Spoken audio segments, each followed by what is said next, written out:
the yoga session where we'll be performing the Dvitiya Vinyasa Krama, the 308 asana sequence revealed by the Supreme Pontiff of Hinduism, Bhagavan Sri Nithyananda Paramashivoham.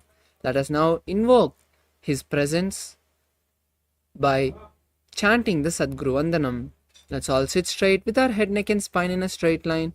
Bring your hands together in your front of your heart center. Close your eyes and let's begin the Sadguru Vandanam. Nithyanandam Paramasukadam Kevalam Jnanamurtim Dvandvatitam Gaganasadisham Tattvamasya Ekam Nityam Vimalamachalam Sarvadi Sakshibhutam Bhavatitam Trigunarahitam Sadgurum Tam Namami. Now let us chant the Moola Mantra Om Ham Haum Shivaya Namaha 11 times internally. You will all be chanting it internally 11 times. Just chant along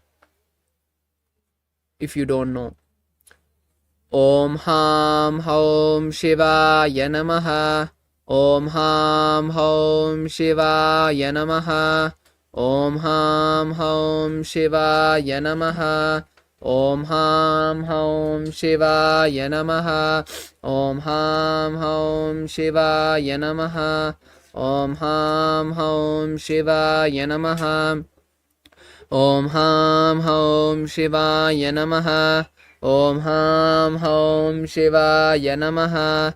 Om Ham Haum Shivaya Namaha.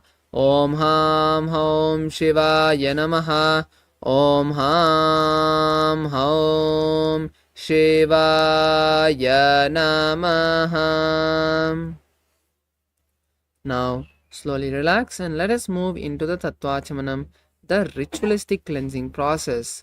Now please be seated and place your hands in the Gokarana Mudra, which is open the palms wide, keep all the fingers stretched, bend the index finger to the middle of the palm. Now you will pour 1 spoon of water in the between of your palms and drink it at the end of each of the 3 mantras. Om Atma Tattvam Shodayami Sudha. Drink the water and pour another spoon of water in your hands.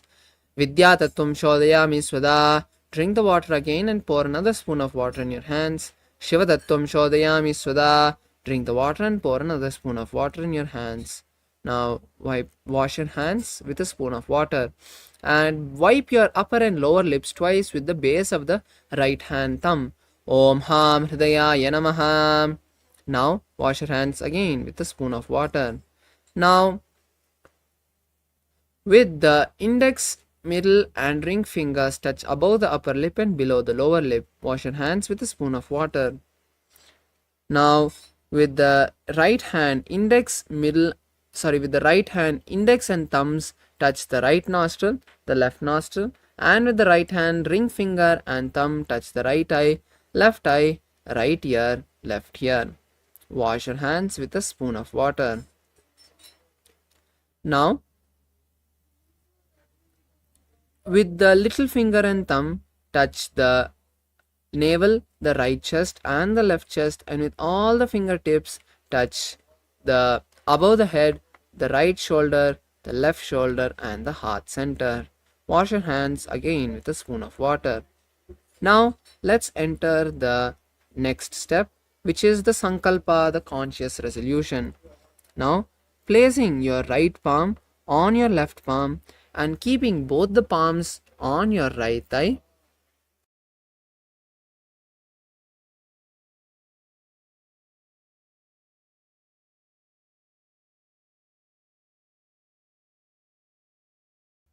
keep both the hands on your right thigh and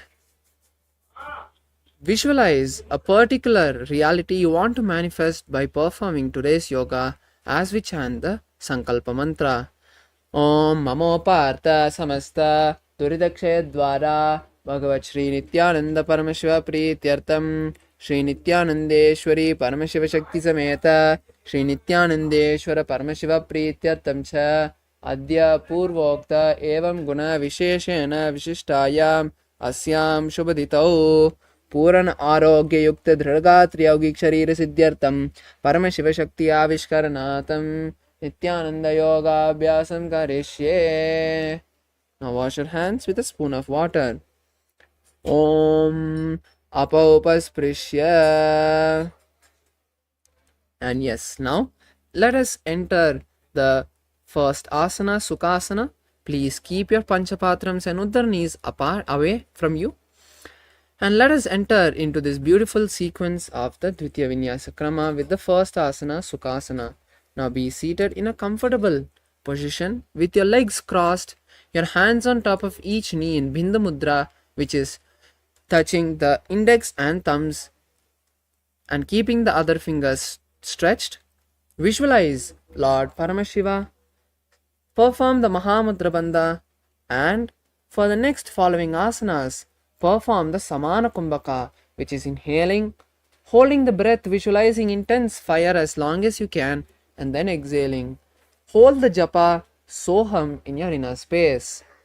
Tatsukha asanam ityuktam ashaktastat samacharet asanam vijitam yena jitam tena jagatrayam. Now moving to the next asana, Parvatasana. Be seated in the same cross-leg position or raise your hands with the palms joined together above your head. Visualize Mount Kailash and continue to perform the Mahamudra Bandha. Ata vakshe Mahadeva Parvatasana Mangalam Yat Kritva Sthirarupisya Chakradi Vilopanam. Now lower the body, lower the hands and bring the soles of the feet together and interlace the fingers behind the back, and then slowly lower the forehead onto the heels. Visualize Swamiji, gaze at the nose and perform the Mahamudra Bandha. Goda Bhava Purva Vidiyahu me jano ube pagatali sampurtano pishtipachedovu kalyavo dachinakarsova magahavo. Now rise up and we move to the next asana, Nagi Pavasana. Now keeping the hands by the shins and the palms by the feet with the fingers cupped, slowly lean down and place your forehead on the heels once again. Visualize a cobra, gaze at the nose and perform the Mahamudra Bandha. Purva vidhi pari agane ni chauhoi kaho ni panasyo lagayi hat agane darti lagave pasari do hat ki anjuli kare. The next asana is Kokilasana. Now holding the big toes in Prana Mudra, which is holding with the index and middle fingers, raise the feet up and straighten the knees and then cross them quickly into Padmasana. Then keep the elbows on the mat, visualize a bird and perform Mahamudra Bandha. Atan yadasanam vakshe yena siddho bhave naraha akasmad vayu sancharam kokilakyasanena cha. The next asana is Nithyananda. Now rise up and stack the knees and ankles and hold opposite elbows. Rotate the hand in one direction and then the other. Visualize Swamiji, gaze at the nose and perform Mahamudra Bandha. Goda Bhava Padiki Ahumahili Soye Dachicharanako Varlauta Parigulpa Samoye. Now we move to the next asana, Gajasana. Now coming into a plank position with the hips raised high, start scooping the body repeatedly downward again and again. Visualize an elephant and gaze at the nose. Perform the Uddiyana Bandha. Nujjam padagre bhumau kritva lambi bhuyamastakagre nidaya. Relax as we move into Rikshasana, where you will alternate raising one heel and press the other heel on the mat. Visualize the bear and perform the Uddiyana Bandha. Ekaikam padama kunja gajasanam kuryat Rikshasanam bhavati. Now rise up into a standing position with the hands by the chest, with the index, middle and fingers touching the chest. Now stand on the tip of your toes and visualize Swamiji and perform the Uddiyana Bandha. Keshena pada yugalam tadvatishteta domukahata vaishyavakshay yat kritva satyavan bhavet. Now we move to Urdhva Janukarana, coming into a half squatted position. Keep your hands, elbows bent and the hands by the chest, and with the right hand rotate the body inside and out with the right hand and right leg, and then perform on the left side.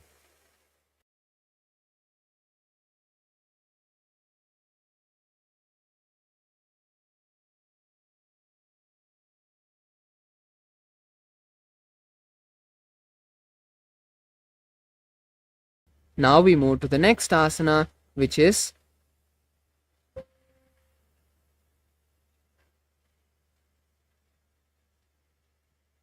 Balalingasana. Now interlace the fingers from the inside out, which is called Sarvava Shankari Mudra, and pull the right knee to the chest. Hold the raised right leg with both the hands interlaced, and visualize holding a baby. Perform the Mahamudra Bandha. Ekam jana urisiyalingya statavyam balalinganam bhavati. Now we move to Padapidanasana. Pull the right leg to the buttocks and hold the right leg with both the hands. Visualize Swamiji in your inner space and perform Mahamudra Bandha. स्थित्वे कस्मिन् पादतले कराभ्यां वेष्टयेतनुं पृष्ठे संस्थाप्य त्वेन पादपीडनमासनम्. Now lower the right leg and once again getting balance, raise the right leg and hold the right leg from the inside with the right hand. Pull the right leg backward and up and simultaneously stretch the left hand. Visualize Lord Latraja. Uttanapadam Krauncancha Marichimbira Badrakam Natrajam Trigonam Jasuptangushta Prasarane. Now relax as we move to Balalingasana on the left side. Now once again interlace the fingers from the inside out and raise the left leg towards the chest, holding the raised left leg with the hands. Visualize holding a baby and perform the Mahamudra Bandha. Ekam jana urisiyalingya statavyam bhalalinganam bhavati. Now we move to Padapidanasana as you pull the left leg towards the buttocks and hold it with both the hands. Then visualize Swamiji and perform Mahamudra Bandha. Sittvai kasmin padatale karabhyam yeshtayetanum prishte samstapya tvena padapidanamasana. Now we move to Natarajasana as you pull the left leg towards the buttocks, hold the left leg with the left hand and stretch the left leg backward and up. Simultaneously stretch the right hand forward and keep the fingers in Bindu Mudra. Visualize Lord Nataraja and perform Mula Bandha. Tanapadam Krauncancha Marichim Veera Badrakam Natarajam Trigonam Jasuptangushta Prasarane. Now we move to the next karna of the sequence, Ardharechita Karna. Come back to the half squatting position. Keep the hands bent and the right leg behind the left foot with the toes pointed down and the heels raised. Then make a pendulum motion with the right hand a few times and then place the hand on the nose. Then repeat on the left side.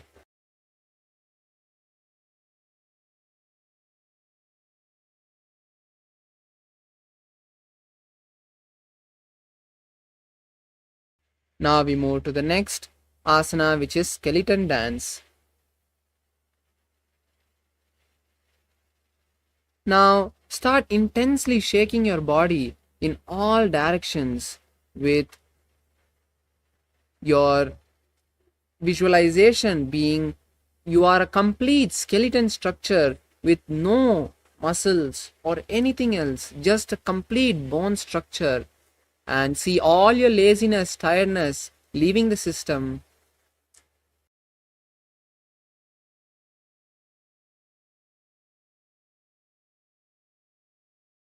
Slowly relax.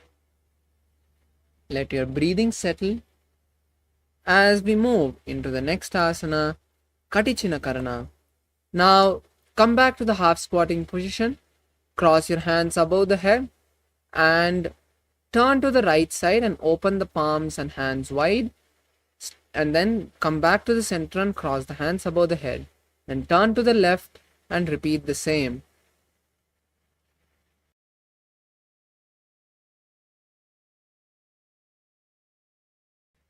Yes, relax. And now we move to the next asana, Tadasana. Standing tall on the tip of your toes, raise your hands above the head. Keep the palms facing each other and visualize a palm tree. Perform the Mahamudra Bandha and hold the new japa Sada Shivoham in your inner space. Mahamudra भद्रकोणौ tadasana vibhedakan vinotanam sada kuryat antarvatni patipriya. Now slowly lower the entire body on to the ground and keep the hands by the feet with the head by the knees. Visualize Swamiji and perform Mahamudra Bandha. Mahamudra Bhadra Kono Tadasana Vivedakan Vinotanam Sada Kuryat Antarvatni Patipriya. Now come to a plank position with the hands parallel to each other and the body in a plank position. Tuck the chin to the chest and rotate the neck from side to side in Jalandhara Bandha. Visualize Swamiji in your inner space. Gajasana mastakam varam varam dakshina kuksham savya kuksham naye tarakshvasanam bhavati. Now lower the entire body onto the mat and keep the hands by the side of the chest. Lift the entire body off the mat, upper body off the mat and balance, visualizing a cobra. Angushtanabhiparyantam madobhuma vininyaset karabhyam sudaram dhritva udushishappanivahi.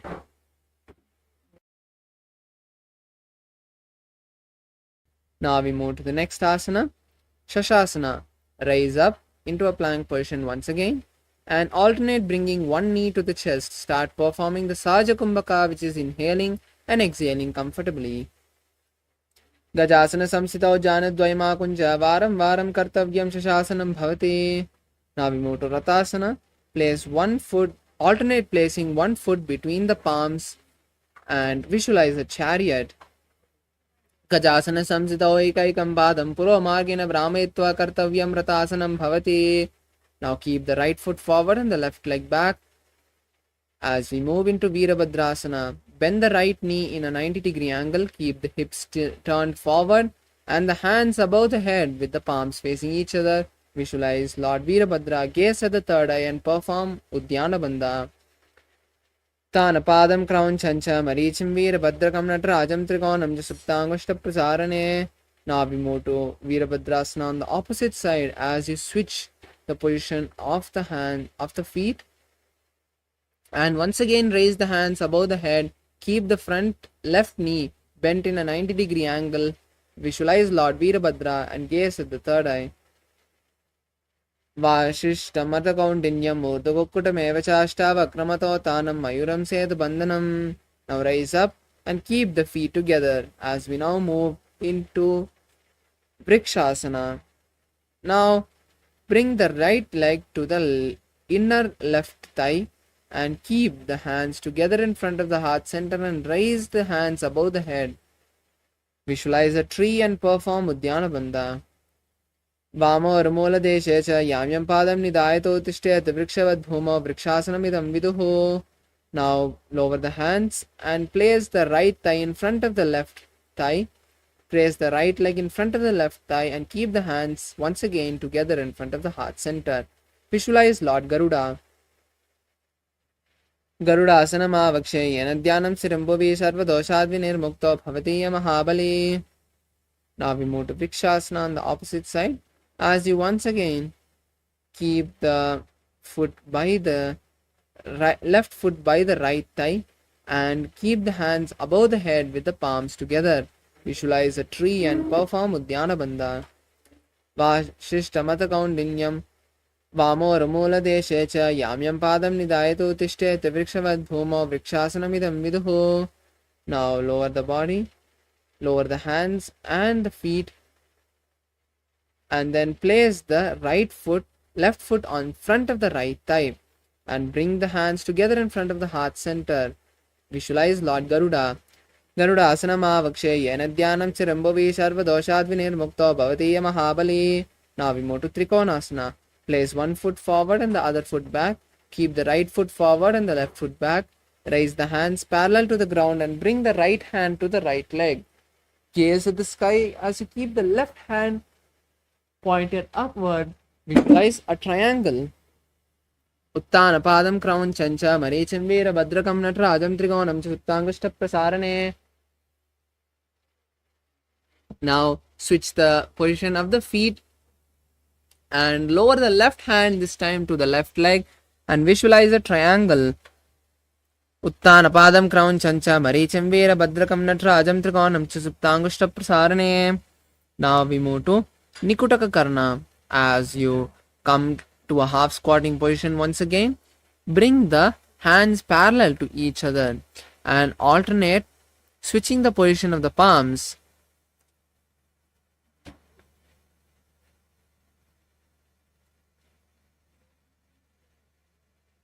Now we move to the next asana, Angushtasana. Coming to a squatting position,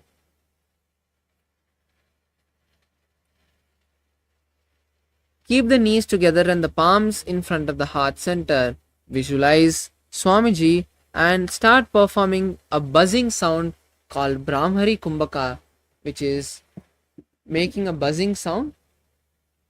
Hold the new japa Sada Shivoham from this following asana. Kabanda asanamityaahu gorakshasanam evacha angushtamushtikam yayam brahma prasadidam tata. Now we move to Saurasana. As you keep the right foot stretched and the hands by the side, visualize Swamiji and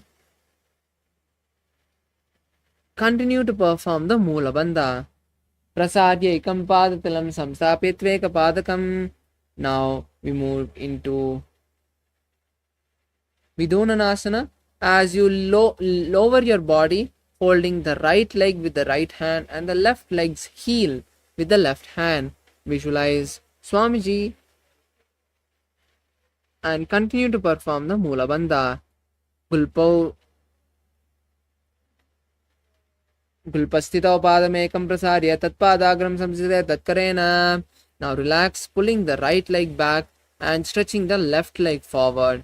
Visualize Swamiji.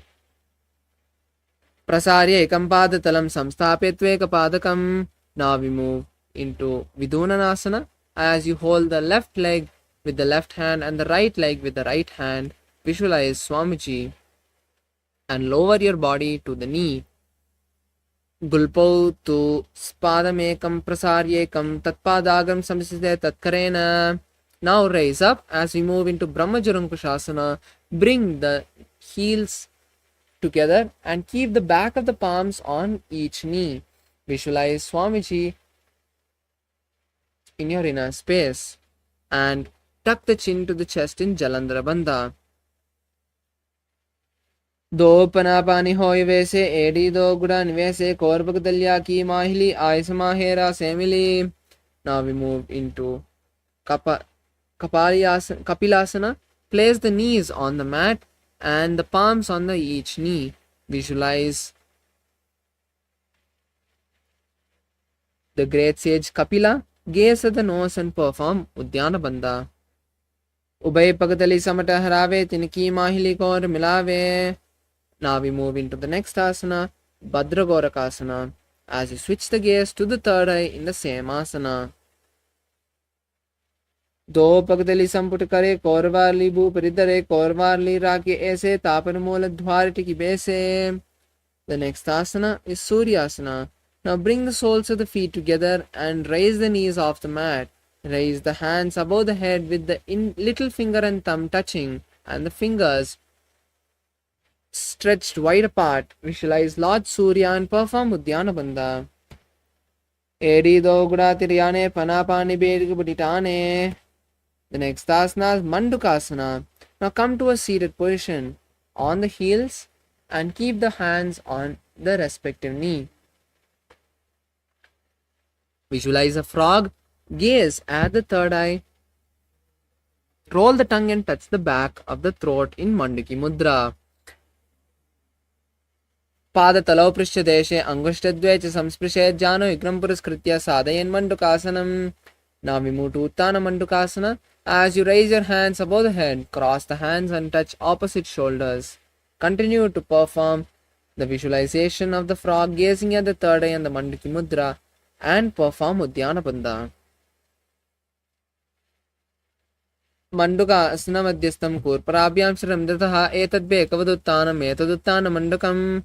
Now lower the hands and cross the ankles. Keep the hands on the respective knee in Simhasana as you stick the tongue out and exhale forcefully, repeatedly visualizing a lion. Dakshinam savyagulpena dakshinetram hastau janvo samstapya swangulisha prasarya cha. Now we move to the next asana, Bhadrasana. Now uncross your ankles and cross your hands behind the back. Visualize Swamiji tuck the chin to the chest and gaze at the nose in Bhadrasana as you cross your hands behind the back and hold opposite big toes. Gulpau tu Vishnasyaado Yutkramena Samahitaha Padangushto Karabhyam cha Dhritva cha Prishtadeshataha. The next asana is Kakabusandi asana.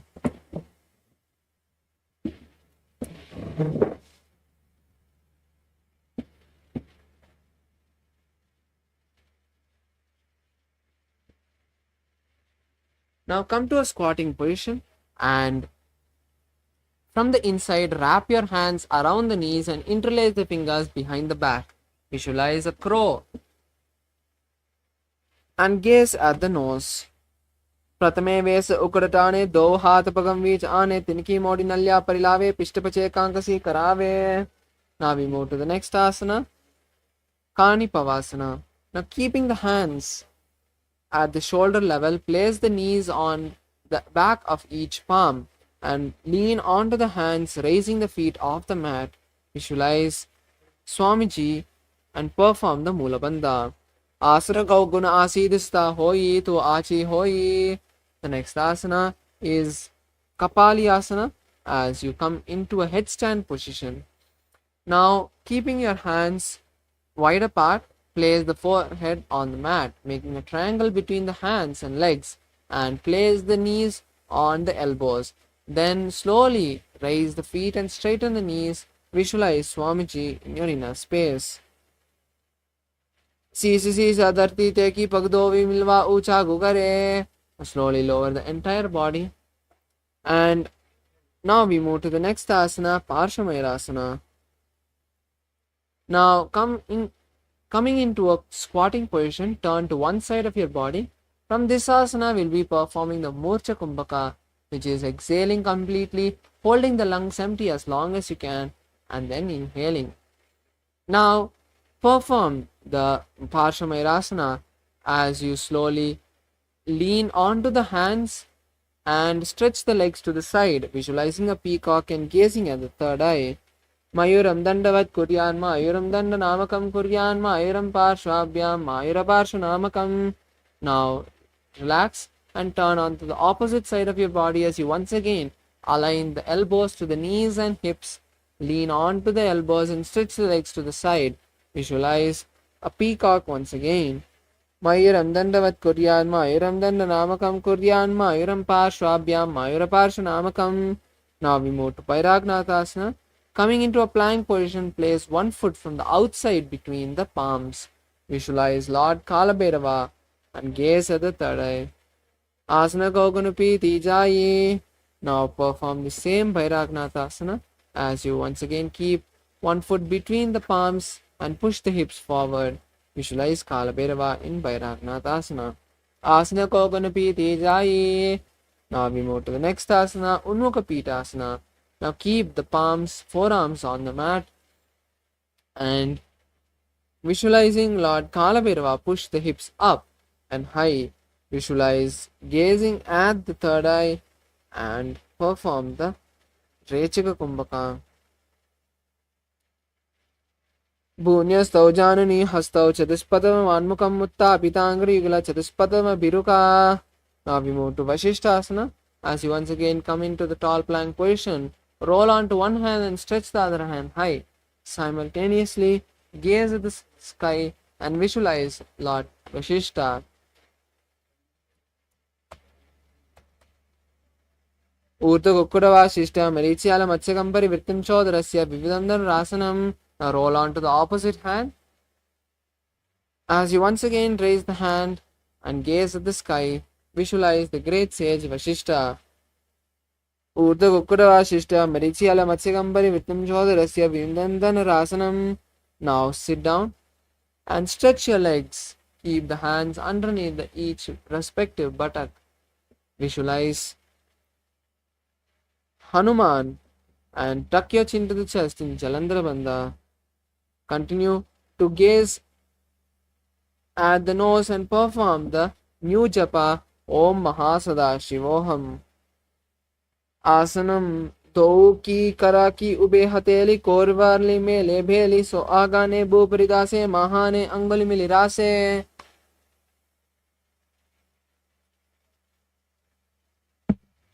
Now we move to the next asana, Paschimottanasana. Now hold the big toes with the index and middle fingers and lean your entire body onto the knees. Visualize Lord Paramashiva, visualize Swamiji, gaze at the nose and perform Mahamudra Bandha. जानोपरिललाटं तु पश्चिमं तानमुच्यते येन केन प्रकारेण सुगन्धारीं च जायते. Now we move to Ugrasana. As you raise up, pull one foot to the perineum. As you raise up, interlace the fingers behind the head and lower the entire body onto the knees. Keep the elbows outside the knees and visualize Goddess Kali. Perform Udyana Bandha. Swapanibhyam dhridam ditva jano parishiro nisetasana ugrividam proktam bhavedan laladeepanam. Now we move to the next asana, which is Marichi asana.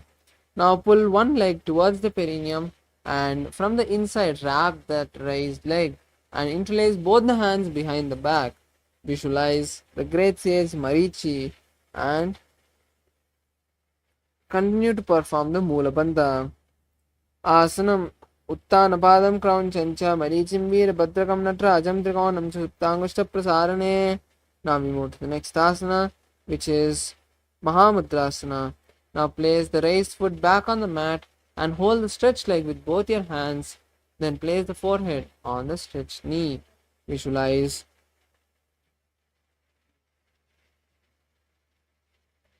Swamiji perform the Mahamudra Bandha and continue to hold Japa Mahasada-shivoham. Mahamudram pravakshami tantresmin vallabeyam prapi siddha siddhim cha kapiladhya puragataha.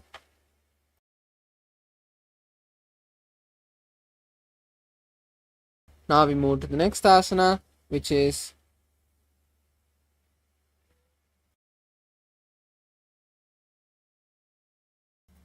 Marichi asana on the opposite side. Now stretch the leg and bend the opposite leg towards the perineum. Then wrap the raised knee from the inside and around. Then visualize the great sage Marichi in your inner space.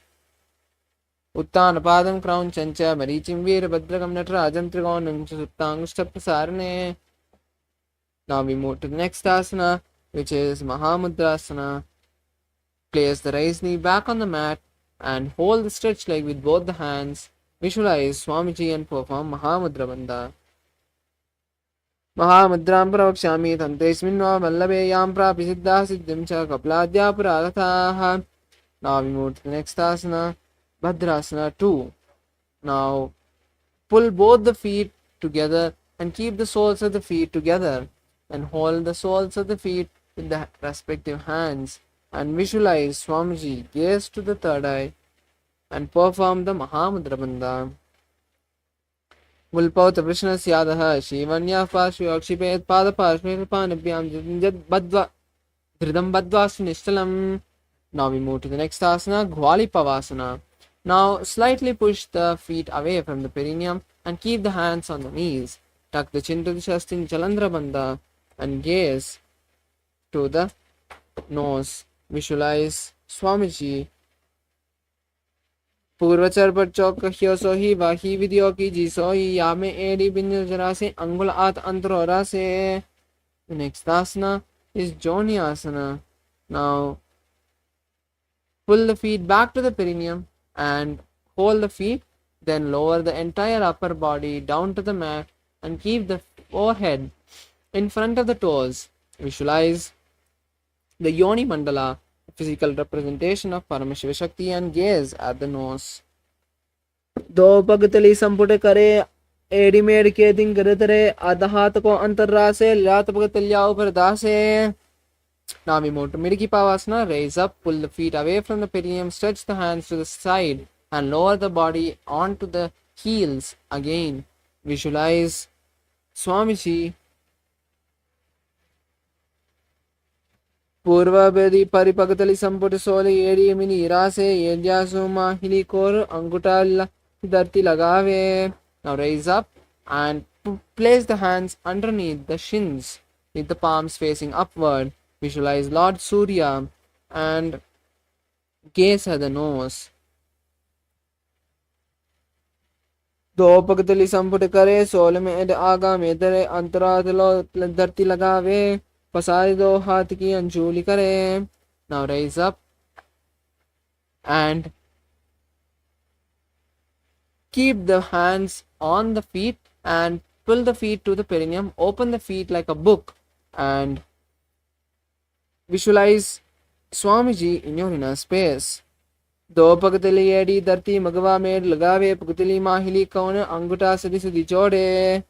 Now we move to Charapati Chokasana. As you raise up, keep the hands on the knees and gently press them down to the mat. Visualize Swamiji and gaze at the third eye. Perform Uddiyana Bandha.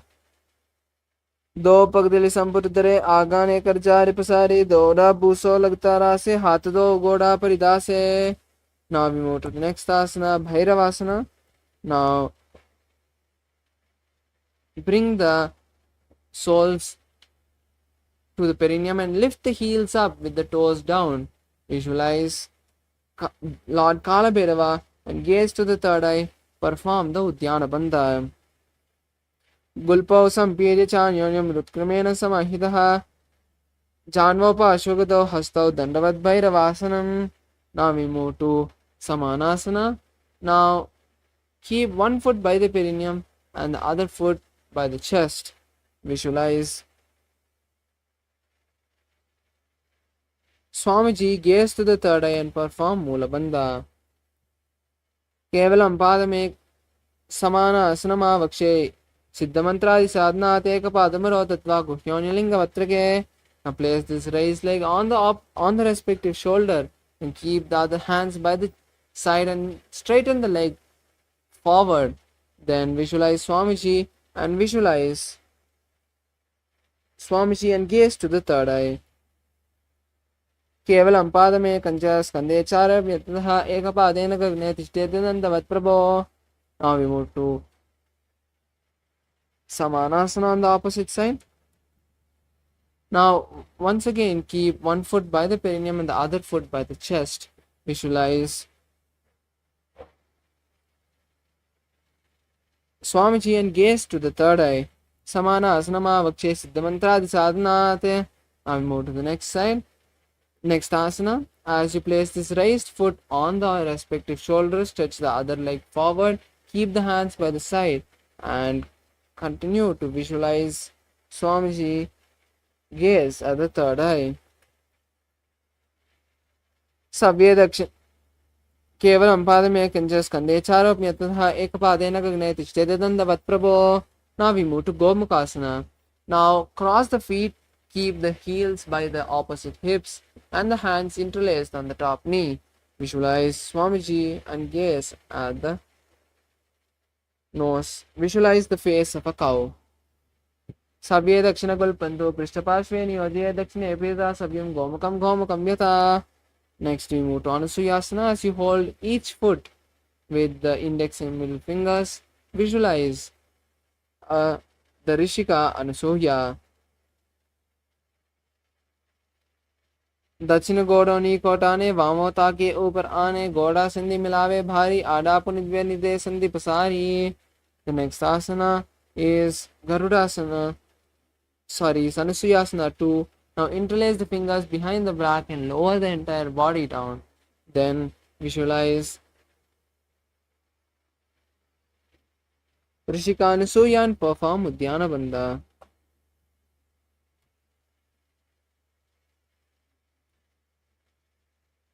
Dvavapogomodi Yedi Mahilam Gulpamoladwarani Chede. Now relax and raise up as we move into Garudasana 2. Now place one foot by the perineum and the other foot flat with the knee by the chest. Keep the hands on respective knees. Visualize Lord Garuda and gaze at the nose. Dvavapogomodi Yedi Mahila Gulpamoladwarani Chede. Now we move to the next asana, Naradasana. Now sit on the heel touching your perineum and interlacing your fingers toward outside of the raised knee. Visualize Lord Narada and gaze at the third eye. Pishtu Juvam Pagadali Keri Bhuparita Hilagave Peri. Now untwist the body. Place the heel you're sitting on the opposite thigh. Hold the opposite thigh and the raised knee with both the hands. And in Matsya Pitakasana, visualize the great fish avatar of Lord Vishnu and gaze at the nose. Vamena Vamangustando Gretam Matsya Pitakam Yoni Vamena Sampitrad Medradupari Dakshinam. The next asana is Gomakasana on the opposite side. Now cross the heels and cross the knees and keep the heels by opposite hips. Visualize the face of a cow and gaze at the nose. Savya Dakshina Gulpanto Prishapashve Nyoje Dakshine Evita Savim Gomakam Yata. Now we move to the next asana, Anusuyasana. Now hold the toes with the index and middle fingers in Pranamudra. Visualize Rishika Anasoya and perform the Udyana Bandha. Rachana Godoni Dotane Vamotage Upar Ane. Now we move to the next asana, Anusuyasana 2. Interlace the fingers behind the back, lower the entire body onto the knees and visualize Rishika Anasoya. Gaze at the nose. Jimna Goda ki sandhi, Uparitava Goda ki sandhi, Milave Rase Goda Sole, Pakataliyalo Advai Sudha Rase. Now we move to Garudasana 2. Now raise up and keep one foot by the perineum, the other foot flat. Keep the hands on the knees. Visualize Lord Garuda. Garuda Asana. Davo Pogumodi Yedi Mahilam Gulpamulidwarni Chede. Now we move to Naradasana. As you keep the heel you're sitting on the opposite thigh, visualize the great sage Narada and gaze at the third eye. Vishtivajavam Pagadali Keri Bhuparita Hilagave Peni. Next asana is Vatsyendrasana. Now stretch both the feet and place the right leg on the left thigh and then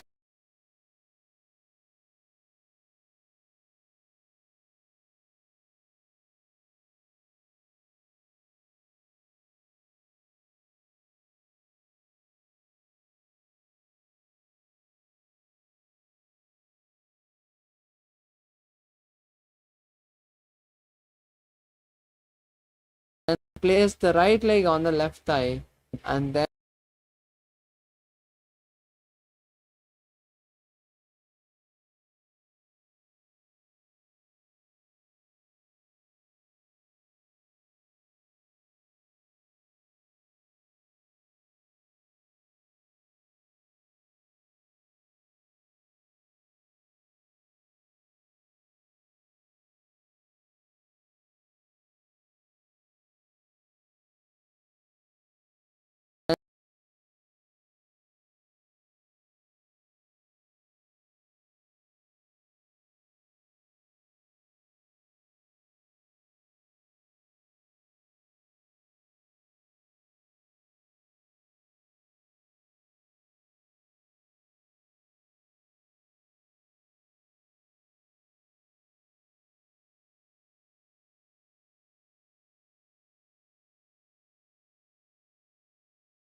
sit as Paramashiva.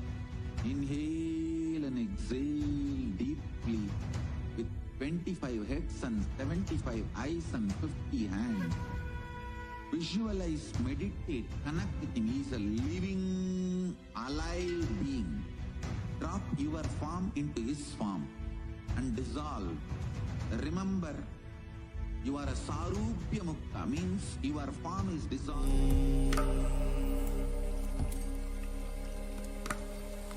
Om Nithyananda Paramashivoham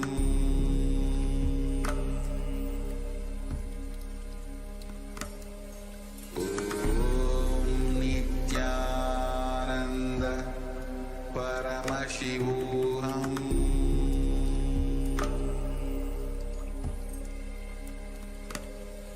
Om Nithyananda Paramashivoham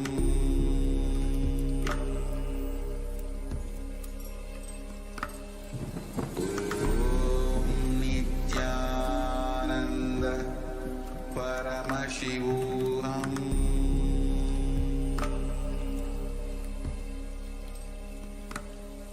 Om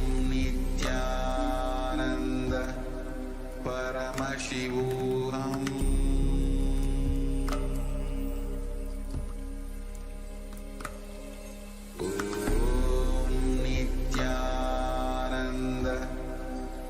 Paramashivoham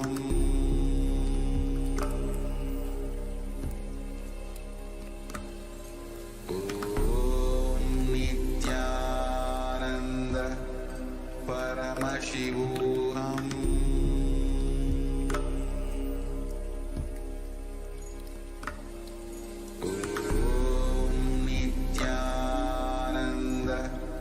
Paramashivoham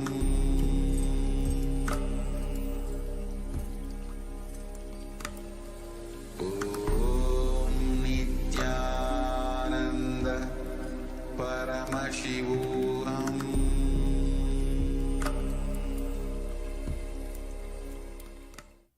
Yes, we complete for the technical glitch and hope all the participants and viewers can hear us and see us now. Let us now continue with the next asana of this Dvitiya Vinyasa Krama, which is Matsyendrasana. Now being seated in this comfortable position, now stretch your legs and then place the right leg on the left thigh.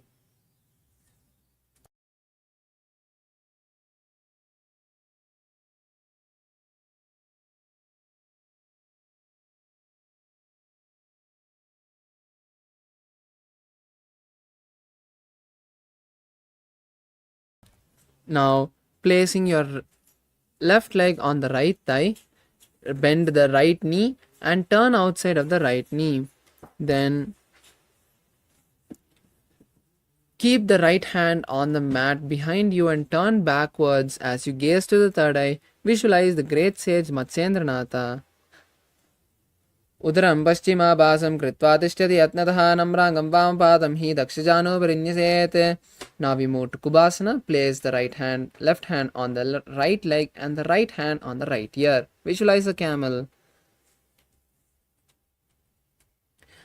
Asana Gogana Jolo Jaye. Now place the hand back on the mat as we move into Matsyendrasana 2. Matsyendra Pitam Jadra Pradipam Prachandrak Mandala Kandanastram. Now we move to Matsyendrasana on the opposite side. Now stretch the legs and this time keep the right leg on the left thigh and bend the left knee.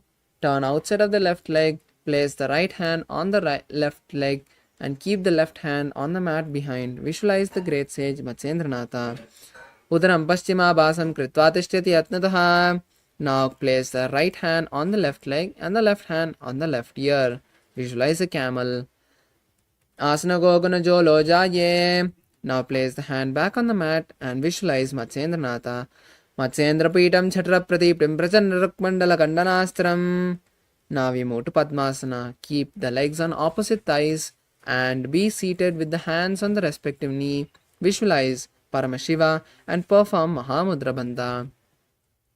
Asanam Dividam Proktam Padmam Vajrasanam Tatha Urdhva Rupariche Datte Ube Padarite Yata. Now cross your hands and hold opposite feet, visualize the goddess Parvati. In Padmasana 2. Uttanau charanau kritva uru samstau prayatnataha. Now we move to Kukkutasana. Insert your hands between the gaps of the thighs and calves and lift your entire body, visualizing a rooster. Start performing the Saja Kumbhaka, which is inhaling and exhaling comfortably for the following asanas. Padmasanam se samstapya naranarvarantare karao. Relax as we move to Baddhakeki asana. Now keep the hands on the mat and lift the knees and body rising onto knees in Padmasana. Then slowly lower the navel onto the elbows and visualize Swamiji Dharamavashtabhyakaradvayena tatkurpari sthaneva tabiparshvaha. Relax and stretch the legs and undoing the Padmasana, then keeping the knees on the mat and the hands in the same position. Slowly lower the navel onto the elbows and stretch the legs. Visualize a peacock. Atavakshe Mahadeva Mayurasanam Uttamam. Now relax and lie on the stomach.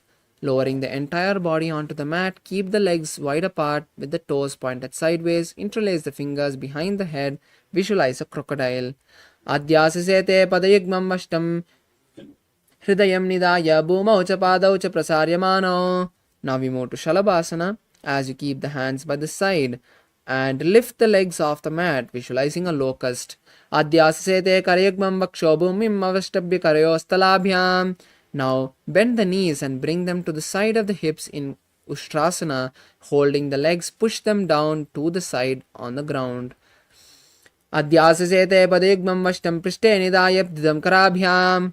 Now now continuing to lie down, hold the feet tighter and lift the entire legs and upper body simultaneously, visualizing a bow. Prasarya pado bhuvidanda rupo karocha prishtedata padayugmam. Now come to a seated position, Bhagasana, on the heels. Then keep the hands on the knees and visualize Swamiji, gaze at the nose. Hold the new japa, Om Nithyananda Paramashivoham. Ulta modi pavado vese baharo jagati gare ek vese. Now we move into Gohyasana and Shirasasana, two inverted asanas. So you can take the support of the wall or a partner to perform. Now keep the forearms on the mat and interlace the fingers. Place the head between the palms and then raise the knees, walking the feet closer to the face as you stack the hips over the shoulders and jump gently. And keeping the knees bent, visualize Swamiji and gaze at the nose. Do hath ki kahuni joni puine kala hai jare do ye. Now we move to Shirasasana as you slowly straighten the feet and continue to visualize Swamiji. Viparitam mandalam cha vidideva viditam hinaha. Now we move to Podhyasana as you slowly lower the body and come to a seated position. From this asana, we'll be performing the Bhastrika Kumbhaka, which is intense exhalations. Now keeping your hands on the calves, straighten the knees and bring the knees to the forehead. Visualize Swamiji in your inner space. Do hataki pagaban ane godatare kanka sitane. Now relax the feet and then let's move to the next asana, Parigasana. Now keeping your hands crossed behind your head, touching opposite shoulders, straighten your legs and visualize a maze in Parigasana. Uttanam shainam kritva pado militva prasarya. Now relax your legs and stretch your hands parallel to the ground and once again raise your feet to a 45-degree angle, visualizing a boat. Gaze at the third eye. Uttana shainam kurparabhyam bhumim avashtabhyastasya nidambam nidaya. Now relax and bring the soles of the feet together as we move to Rudrasana. Holding the soles of the feet together, pull them to the chest and visualize Lord Rudra. Gaze at the nose. Pagadali samput kare hastasya paga ucha paga ki anguta doleyu parli kanitalave. Now we move to Uttana Pita Unmukha Pitasana as you lie down on the back. Keep the soles of the feet flat and the knees bent. Touch the back of the heels and lift the hips up. Visualize Swamiji. Udhve cha januni kritva shavithvodvamukam tata uttapya hastau tishthetu pita unmukha namake. Now lie down on the back, completely relaxing the entire body. Stretch the legs, keep the hands by the side. Visualize Swamiji intensely liberating you In this final asana, Shavasana. Ata Shavasanam Uttanam Shavavad Bhumau Shayanantu Shavasanam Shavasanam Shantiharam Chitta Vishranti Karanam.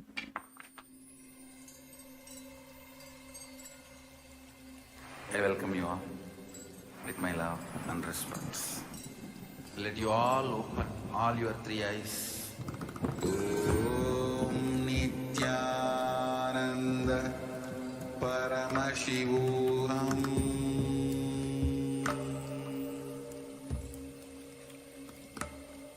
Om Nithyananda Paramashivoham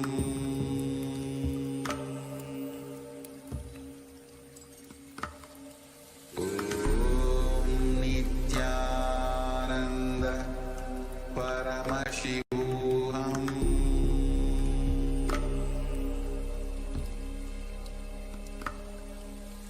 Om Nithyananda Paramashivoham Om Nithyananda Paramashivoham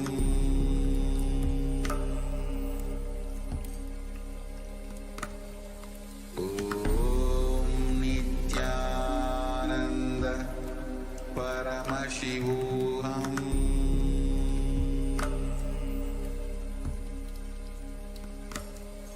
Om Nithyananda Paramashivoham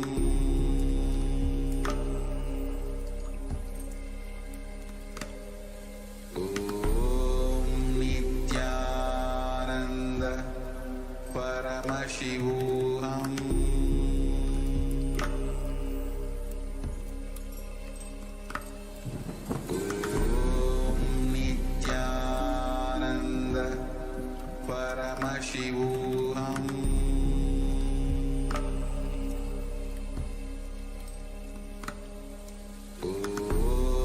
Nithyananda Paramashivoham Om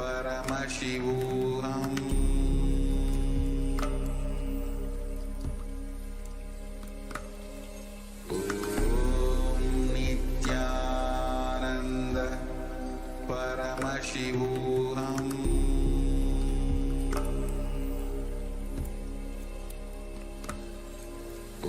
Om Nithyananda Paramashivoham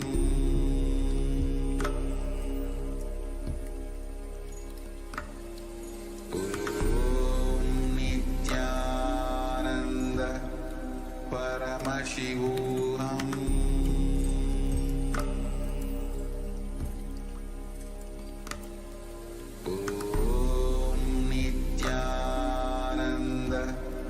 Paramashivoham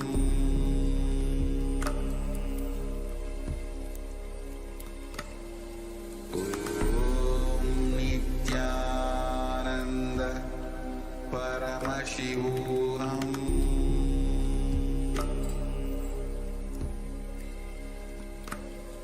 Om Nithyananda Paramashivoham